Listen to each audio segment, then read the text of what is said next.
നമസ്കാരം. 20 വർഷത്തെ ഒളിവ് ജീവിതത്തിന് ശേഷം ചോട്ടാ രാജൻ സംഘത്തിന്റെ സഹായിയായ സുഭാഷ് വിത്തൽ പൂജാരി എന്ന പ്രസാദ് പൂജാരിയെ ചൈനയിൽ നിന്നും നാട് കടത്തി ഇന്ത്യയിൽ എത്തിച്ചിരിക്കുകയാണ്. കൊലപാതകമടക്കമുള്ള കേസുകളിലെ പ്രതിയായ ഇയാളെ മുംബൈ പോലീസ് സംഘം നിലവിൽ ചോദ്യം ചെയ്തു വരികയാണ്.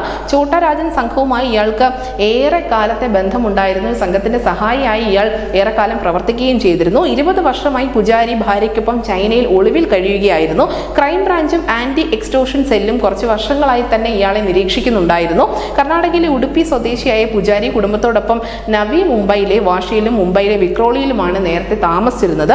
വിവിധ ക്രിമിനൽ കേസുകളിൽ ഇയാൾ പ്രതി കൂടിയാണ്. എന്തായാലും മുംബൈ പോലീസ് 14 ദിവസത്തെ കസ്റ്റഡിയിലെടുത്ത് ചോദ്യം ചെയ്യൽ തുടരുകയാണ്. 2005 രാജ്യം വിട്ടതിന് തൊട്ട് പിന്നാലെ ഇയാൾക്കെതിരെ റെഡ് കോർണർ നോട്ടീസ് പുറപ്പെടുവിച്ചിട്ടുണ്ടായിരുന്നു.